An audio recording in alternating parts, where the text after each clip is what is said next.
अस्सलामुअलैकुम, good morning, सुबह खैर, जुमा मुबारक, फ्राइडे ब्लेसिंग। जहाँ जहाँ प्रोग्राम देखा जा रहा है, आई होप, दुआ है कि तमाम लोग अच्छी सेहत में हों, खैर व आफ़ियत से हों। तो नाज़रीन, मौसम जैसे ही तब्दील होता है इन दिनों हम देखते हैं कि हमारे माहौल में एक बड़ी अहम तब्दीली आती है जो कि हमारी सेहत के लिए बहुत मुज़र होती है, ख़ासकर उन अफराद के लिए जिनको सांस में दिक्कत या तकलीफ़ होती है, या वो लोग जो कि एस्थमेटिक होते हैं। वी ऑल नो कि नवंबर का महीना जब उसकी आमद होती है तो जो स्मॉग का एक सीज़न बतौर सीज़न हमें अब एक तोहफ़तन मिल चुका है। बड़ी तकलीफ़ के साथ मैं ये बात कह रही हूँ कि उसमें कितनी सारी बीमारियाँ बच्चों के लिए, बुज़ुर्गों के लिए, और कितना चैलेंजिंग हो जाता है सेहत के हवाले से। और तकलीफ़ बढ़ जाती है जब हम देखते हैं कि कंट्रीब्यूशन हमारी तरफ से नहीं किया जा रहा होता, बल्कि माहौल को मज़ीद आलूदा जो है वो किया जा रहा होता है। आप देखें कि अल्लाह ताला ने ये जो ज़मीन है कितनी खूबसूरत हमारे लिए बनाई है। इसमें पहाड़ हैं, इसमें दरिया हैं, इसमें समंदर हैं, हमारे लिए खाने की तरह तरह की नेमतें हैं। लेकिन हमने इसके साथ, मैं समझती हूँ, मुझे बड़ी तकलीफ़ होती है कि हमने इसके साथ किस तरह का रवैया इख्तियार किया। समंदर है हमारे कितने आलूदा हो चुके हैं, हमारी जो आबी हयात हैं, आप देखें कि एवरी ईयर अगर आप फैक्ट्स देखें, रिसर्चेस देखें, तो किस तरह से उनकी जान ख़तरे में पड़ चुकी है। कितने जानवर ऐसे हैं जिनकी जो ब्रीड्स हैं उनके ऊपर बार बार ही कहा जाता है कि इनको मत उस तरह से करें, लेकिन उनकी ब्रीड्स ख़त्म होती चली जा रही हैं। तो हमने बड़ा गलत किया है, मैं समझती हूँ कि हमारी ज़मीन के साथ जहाँ पर हमारी ज़िंदगी है, और जो पोल्यूशन है वो कितना इसमें इसका अहम किरदार है, जिस तरह से बढ़ती चली जा रही है गुज़रते वक्त के साथ, और हम उस तरह से कंसर्न नहीं हो पा रहे हैं। ये बड़ी तकलीफ़ की बात है। बहरहाल हम इसी हवाले से बात करेंगे और रिलेट करेंगे इसको कि इस्लामी तालीमात जो हैं आज से 1400 साल पहले मेरे आका सल्लल्लाहु अलैहि वसल्लम ने हमें किस तरह से ज़िंदगी गुजारने के जो असूल बताए और किस तरह से नसीहतें की हैं, आज हम उसके ऊपर बात करना मैं समझती हूँ कि बड़ी ज़रूरत है। हमारे साथ जनाब, जैसा कि आप जानते हैं कि एवरी फ्राइडे इन कॉन्वर्सेशन होते हैं डॉक्टर तारिक शरीफ सादा साहब, जिनसे हम बात करते हैं, एक टॉपिक लेकर आते हैं। तो आज हम इसी पोल्यूशन के हवाले से, जो कि इन्वायरमेंट में इतनी ज़्यादा हो चुकी है, ये आज हम उनसे डिस्कस करेंगे। अस्सलाम वालेकुम and a very good morning doctor साहब। तो डॉक्टर साहब, इन्वायरमेंटल पोल्यूशन, जिस तरह से नवंबर का महीना आता है, स्मॉग भी बढ़ जाती है, सेहत के इश्यूज भी बढ़ जाते हैं, और जिस तरह से हम कंट्रीब्यूट कर रहे हैं ना मज़ीद माहौल में गंदगी बढ़ाने के हवाले से, ये बड़ा लम्हा फ़िक्रिया है। इसमें रब्बी मोहम्मद करीम अलैहिस्सलातु तस्लीम, सबसे पहले तो यादावरी का शुक्रिया, और हमेशा की तरह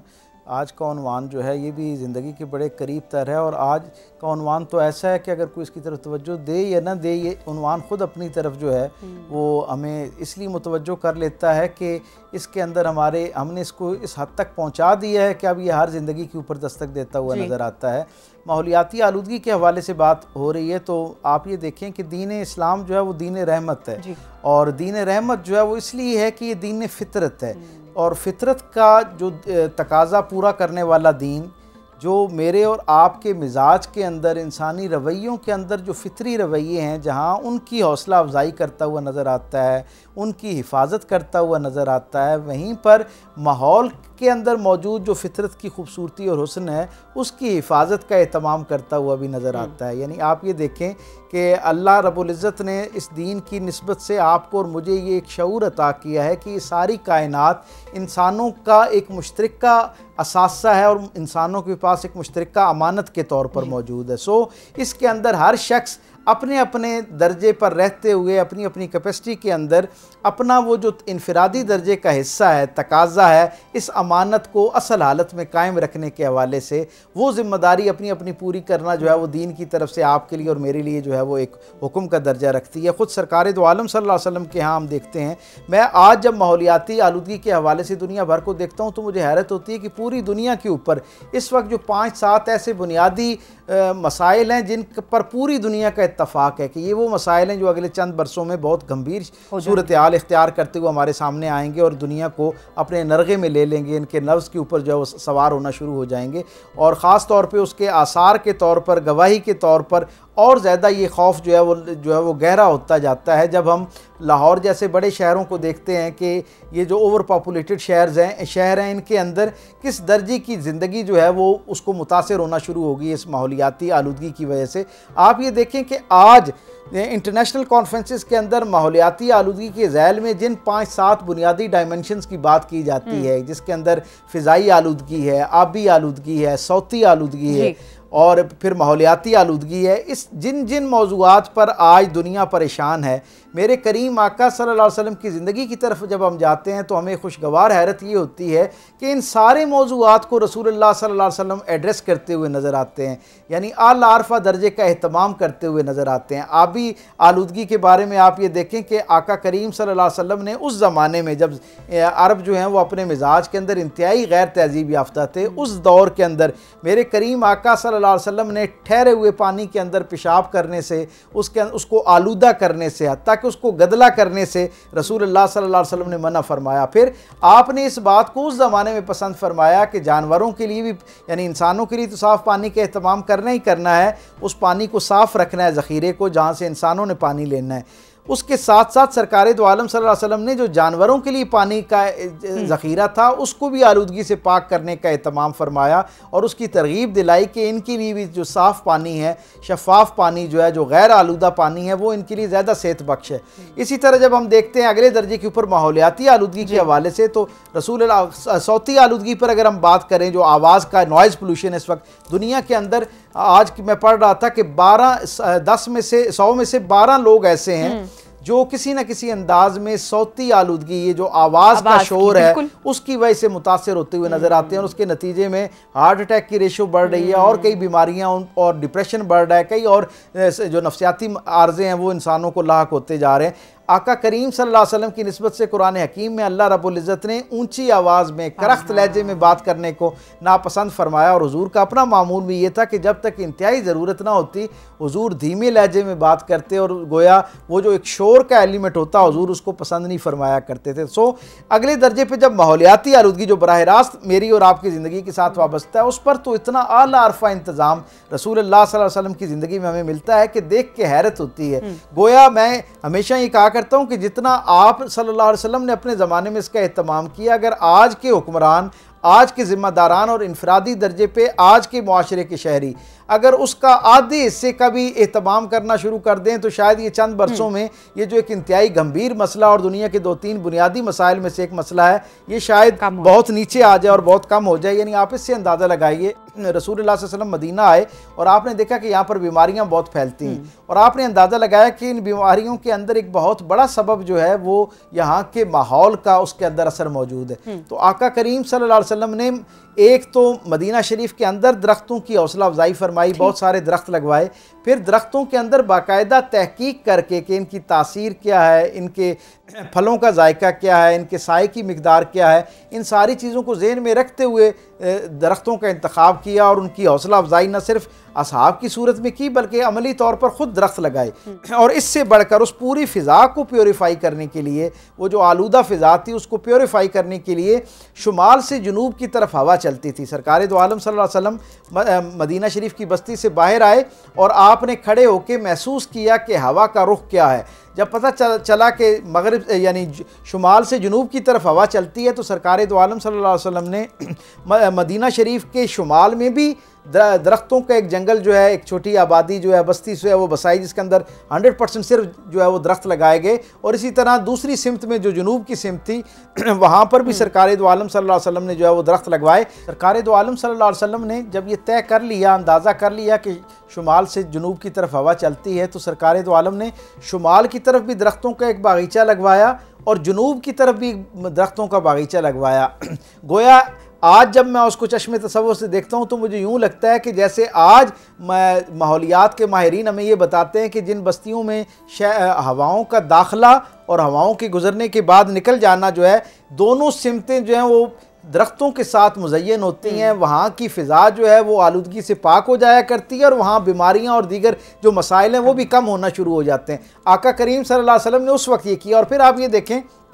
फ़तह मक्का का माहौल है, मेरे करीम आका सल्लल्लाहु अलैहि वसल्लम का मंजरनामा ये है कि आप वादी ज़ीतवा के अंदर लंगर अंदाज हैं और वहाँ से फ़ैसला फरमाते हैं कि मक्के के अंदर दाखिल होना है तो हुज़ूर एक खुतबा इरशाद करते हैं। आप उस खुतबे के जो चंद हिदायतनामे हैं उनकी रोशनी में देखें कि रसूलुल्लाह सल्लल्लाहु अलैहि वसल्लम के लिए मक्का शहर की जो माहौलियाती एक अहमियत है उस पर कितनी एहतियात जो है उसकी नसीहत की गई है। मेरे करीम आका सल्लल्लाहु अलैहि वसल्लम ने फरमाया जब इस शहर में दाखिल होना है ना तो एक तो कत्ले आम नहीं करना, लोगों के ऊपर तलवार नहीं उठानी, उसकी झैल में तो बहुत तफसील मौजूद है। फिर आका करीम सल्लल्लाहु अलैहि वसल्लम ने फरमाया कि इस वक्त खजूरें पकने का सीज़न है तो यहाँ के दरख्तों को जो है वो नुकसान नहीं पहुँचाना है, दरख्तों पर लगे हुए फल को नुकसान नहीं पहुँचाना है, रास्ते के अंदर कोई चीज़ ऐसी नहीं रखनी है जिससे रुकावट पैदा होती हो, रास्ता बंद होता हुआ नज़र आता हो। फिर इससे भी एक दर्जा आगे बढ़ के हुजूर ने फरमाया यहाँ की फसलों को नुकसान नहीं पहुँचाना। और फिर आप देखें क्या हुस्न इंतज़ाम है मेरे करीम आका की तालीमात के अंदर। हुजूर फरमाते हैं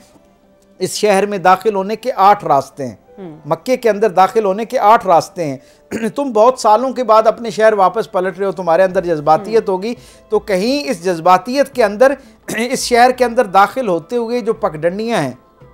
जो रास्ते इस शहर को जा रहे हैं, उनकी हैयत को ख़राब नहीं करना है, यानी उसका भी एहतमाम करना है, उस पर लगी हुई घास सब्ज़ा जो है उसका भी एहतमाम करना है, उसको भी बचाना है। तो आका करीम सल्लल्लाहु अलैहि वसल्लम ने वो जो पगडंडियाँ हैं उनकी हैयत, उसके ऊपर मौजूद सब्ज़ा, उसके ऊपर उसकी जो कैफियत है उसको भी यानी मुतासिर करने से मना फरमाया और ख़ुद उसकी एहतियात बरत के बताई, अमली तौर पर बताया कि मुआशरे के अंदर अगर आपने एक सेहतमंद ज़िंदगी को परवान चढ़ाना है तो उसके माहौल को सेहतमंद रखना बहुत ज़रूरी है।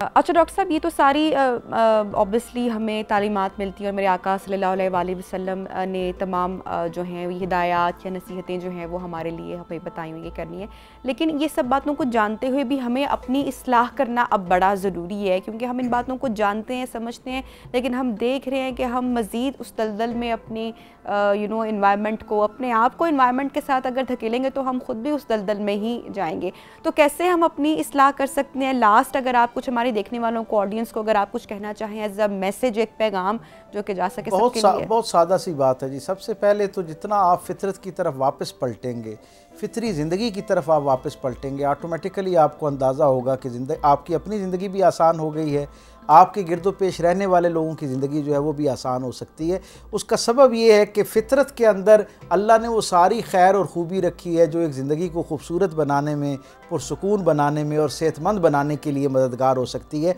आका करीम सल्लल्लाहु अलैहि वसल्लम की निस्बत से हम बात कर रहे थे तो आप ये देखें आज दुनिया के अंदर पोल्यूशन के हवाले से जो धुआं है उसकी बहुत हौसला शिकनी की जाती है, उसके बारे में कहा जाता है कि ये बहुत सारी बीमारियों और बहुत सारी इल्लतों का बायस है। मेरे करीम आका की तालीमात का नतीजा ये है कि हज़रत उमर फ़ारूक के ज़माने के अंदर वो घर जिनके अंदर भट्टियाँ लगी हुई थीं और वहाँ से धुआं निकला करता था, उन्हें बिल एहतमाम स्टेट की तरफ से ये कहा गया कि आप आबादी से बाहर जाकर अपनी इस भट्टी को, अपने इस कारखाने को लगाएं, और साथ वाज़े किया गया कि यहाँ से आपको मुंतकिल करने का सबब सिर्फ ये है कि आपकी वजह से बाकी लोगों की ज़िंदगियाँ जो हैं उनको मुतासिर होने का ख़तरा है। सो हमें भी एक दर्जा आगे बढ़कर बहुत रैशनल अप्रोच के साथ हकीकत पसंदाना अंदाज में चीज़ों को लेना पड़ेगा अगर वाक़ई हम एक सेहतमंद ज़िंदगी खुद भी गुजारना चाहते हैं और अपनी आइंदा आने वाली नस्लों को भी एक सेहतमंद माहौल जो है वो फराम करना चाहते हैं। कहते हैं ना कि सितारों से आगे जहां और भी हैं, तो एक चांद जो कि हमारी ज़मीन के बहुत करीब है तो कितना दिलकश मंजर हमें दिखाई देता है। शहरों में अब अगर आप थोड़ा सा गौर करेंगे तो आपको आसमान पे सितारे जो हैं वो दिखाई नहीं देंगे। उसकी वजह जो है, जैसा कि हमने पूरा सेगमेंट डिज़ाइन किया कि जो इन्वायरमेंटल पोल्यूशन है या ये जो धुएँ की गर्द की जो एक लेयर है वो इतनी ज़्यादा आसमान को ढके हुए है कि हम सितारे नहीं देखते। मुझे नहीं पता कि मैंने लास्ट टाइम कब आसमान पर जो है वो सितारों की चादर देखी होगी। हाँ, अगर आप शहरों से दूर जाएं या पहाड़ों का रुख करें या किसी ऐसे गांव में जाएं जहां पर आप देखेंगे कि पोल्यूशन नहीं है, वहां पे आप आसमान का कोई और ही मंजर करेंगे, कोई और ही दीदार होगा। तो ये एक सबसे बड़ी रीज़न है, आप देखते हैं कि शहरों में जो हैं वो बीमारियां और जो सारी पोल्यूशन की वजह से जो हमारी सेहत है वो भी ख़तरे में पड़ी। डॉक्टर साहब, थैंक यू सो मच कि आपने टाइम निकाला हमारे प्रोग्राम के लिए। प्रोग्राम का नाज़रीन वक्त ख़त्म हो रहा है। इंशाल्लाह अगले जुम्मे को होगी आपसे मुलाकात। अपना बहुत सारा ख्याल रखिएगा। अल्लाह हाफ़िज़।